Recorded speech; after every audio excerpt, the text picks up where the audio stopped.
Okay everyone, here it is, my first ever Who review for YouTube.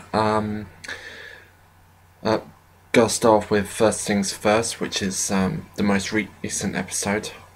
Kind of hoping I'll find time to squeeze in some reviews for not just other stories, particularly from the classic series, but also for Big Finish audios because they don't get nearly enough attention, especially the Eighth Doctor audios.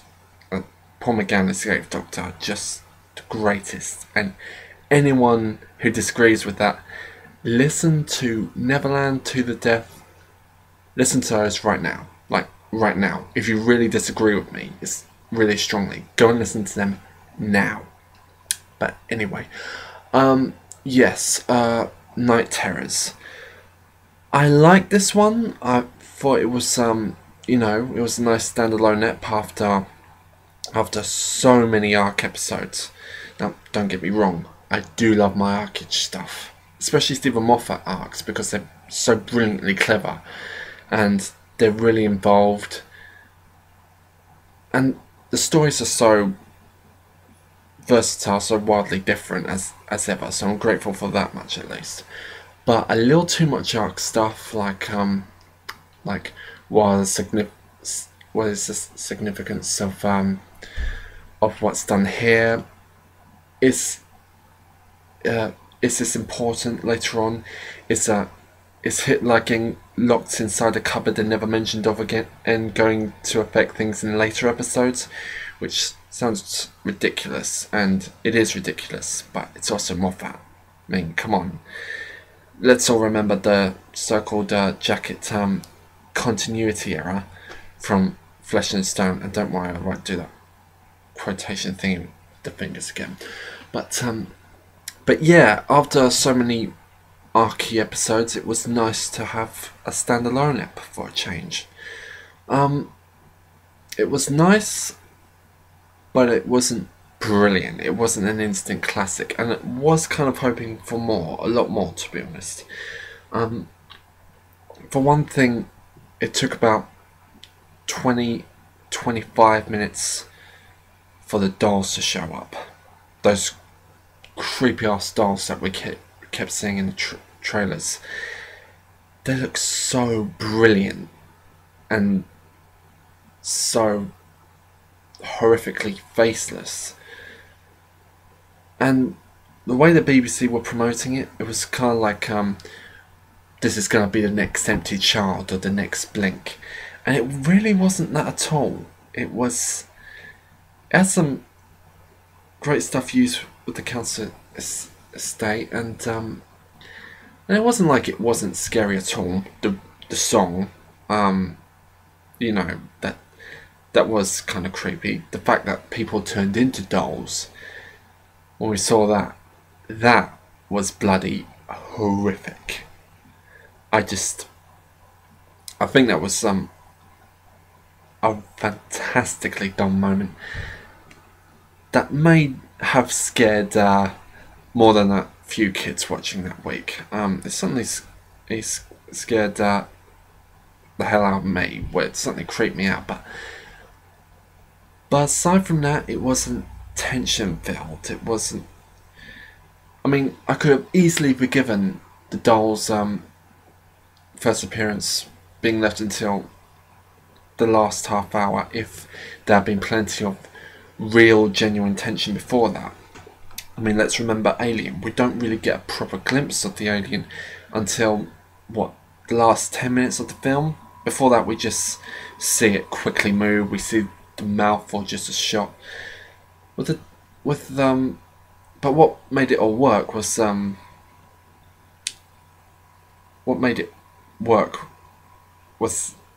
that there was a nice, unsettling, uneasy, claustrophobic feel to it. And that really worked well. And yet, with Night Terrors, despite the low lighting, I did like the low lighting a lot. I just feel there wasn't enough tension to fill the piece. It might have been the domestic side of things. And I can't think why, because Doctor Who makes... What Doctor Who is best at is making ordinary terrifying. It makes the ordinary everyday things like statues, like shadows, into the outright terrifying.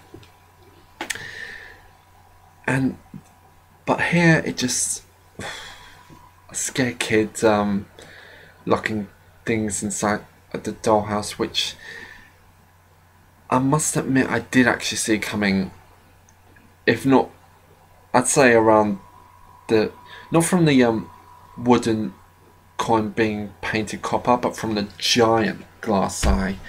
That's definitely when I saw the dollhouse twist coming, which is odd considering that for some reason I didn't see the Mel's twist from the previous episode, Let's Kill Hitler, turn out to be Melody. For some reason I didn't see that coming, and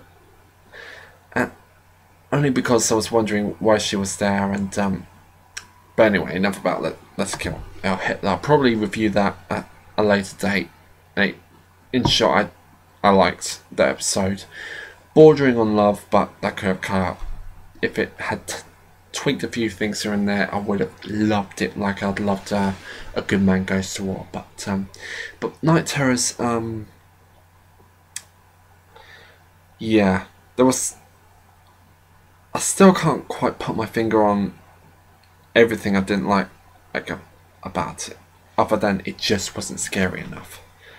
Daniel Mays, he was pretty good as a dad, but it's still kind of hard to not picture him as DCI Jim Keats. Although, having said that, the dad he played in this was completely different to Jim Keats in Ashes to Ashes. But yeah, I mean, I also think the whole scared kid is really a powerful godlike being, has been done before.